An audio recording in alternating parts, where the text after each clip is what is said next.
We have a couple things to talk about today, my friends, in the gaming news world, and they're both related to Sony. Welcome back to another video here on the channel today. Some more gaming news for you guys. If you guys are new to the channel, before we jump into this, be sure to drop it a like if you enjoy the video, and subscribe if you guys are new, because we do a variety of gaming content.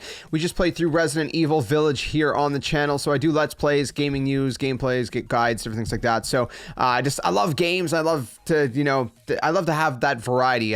Hopefully that's not off-putting and you guys enjoy the variety, because I enjoy creating the variety. So if you do want to check out Nintendo-based content, by the way, I have a separate channel for that, because there's just so much to talk about just for Nintendo. And I used to have the Nintendo content here, but anyways, long story short, it wasn't working here, so we split up the channels. So I have a Nintendo-only channel as well, if you guys are into Nintendo content. So let's get into it. So we have a couple different things to talk about. The first one is actually interesting because Sony is facing a potential lawsuit, and this actually has to do with their distribution of digital software. So let's jump into that. So I'm gonna throw it up on screen right now. It says Sony Interactive Entertainment is up against a class action lawsuit by consumers regarding exclusivity on its digital storefront. That's according to a report from Bloomberg, which claims that Sony is accused of operating a monopoly by only allowing digital games to be bought through its online store. Sony's PlayStation Store has become the only place that players can purchase digital games after Sony stopped allowing third-party retailers to sell download codes 2 years ago. So this report, by the way, is coming from GameIndustry.biz.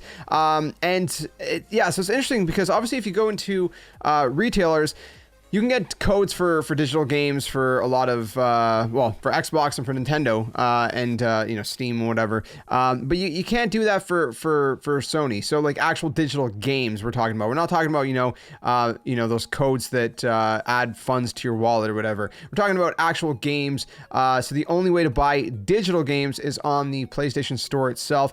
For the most part, I don't know, like, I guess this is something that, some people, they don't want to buy things online maybe, but they want to buy a digital game, but they don't want to do so online, and so they want to be able to buy a physical card that has a code that they can redeem on their console and whatnot. Yeah, pretty interesting stuff in that regard. It goes on to say that the suit states that consumers may spend up to 175% more to download a game on the PlayStation Store than they would on purchasing a physical copy.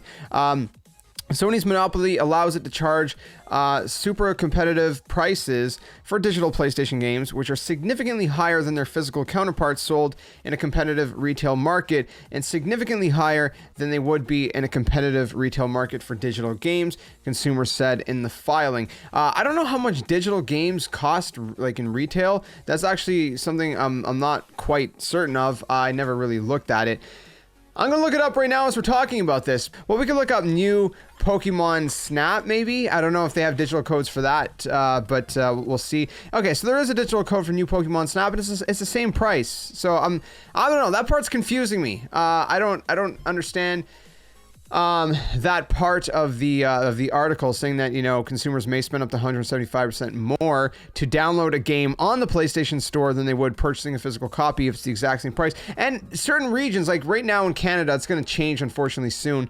But for the past while, there's no taxes on digital games. So I save by purchasing digital games on the store itself, the Sony, the PlayStation Store. So I don't know, maybe it's different in other regions. I'm not sure. Again, that part sort of confuses me. But anyways, we're gonna move on to the next part, which says that according to Game Industry Biz, they were told from Sony that, or I guess it was from Sony, yeah, a spokesperson for Sony said that the decision was made in order to align key businesses globally. To support full games and premium editions, Sony Interactive Entertainment will introduce increased denominations at select retailers. DLC add-ons, virtual currency, and season passes will still be available. So I don't know. Very interesting stuff in that regard. You guys let me know what you think about it all in the comment section below. Again, this is a report from Game Industries, gamesindustry.biz. If you guys want to check it out, you could find the full article on their website. But Yeah, I don't know. Interesting stuff right there. So, moving on from that, we're going to go over to the next piece of information of news, my friends. And that is that there's, this actually came out last week, so I apologize if you already heard about it. But Sony's apparently thinking about, or if they're trying to, redesign the PlayStation 5. Now, the first thing you would think of is, what do you mean redesign the PlayStation 5? Like, it's going to have a new design, a slim model, what? No, that's not the case, actually.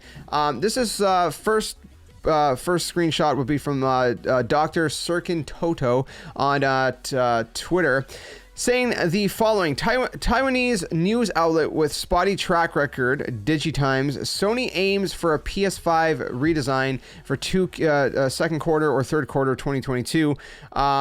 And says it says that the next PS5 will come with a new semi-customized 6nm CPU from AMD. The 5nm is said to be too costly. So I guess this is to allow more production, I guess, of the PS5 consoles, and at a better price as well. So pretty interesting stuff. Now, another news outlet, Video Games Chronicle, they actually posted something regarding something that Sony said directly from the PlayStation financial results. So it was an earnings call. So throw that up on screen as well.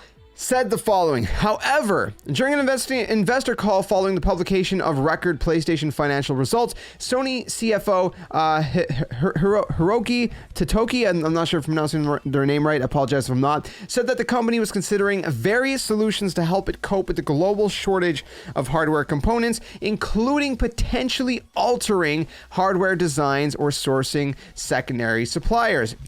Quote, as I said earlier, we're aiming for more sales volume than the PS4 during year 2, but we can drastically increase the supply. No, that's not likely. The shortage of semiconductors is one factor, but there are other factors that will impact on the production volume. So at present, we'd like to aim at least beating second year sales of 14.8 million, which was the second year of the PS4. When they were asked specifically about the shortage of semiconductors, which is affecting the consumer electronics industry from smartphones to automobiles, he suggested that Sony had means with which it could cope. For example, we could find maybe a secondary resource, or by changing the design, we could cope. So this seems to be that a confirmation that this is, something that Sony is looking into, to redesign the console to kind of cope with the shortage of semiconductors, and to also, just to get more supply of the PS5 out there. Obviously, they want to get as many consoles out into the hands of consumers as possible. There is a great demand for consoles, and they want to get that out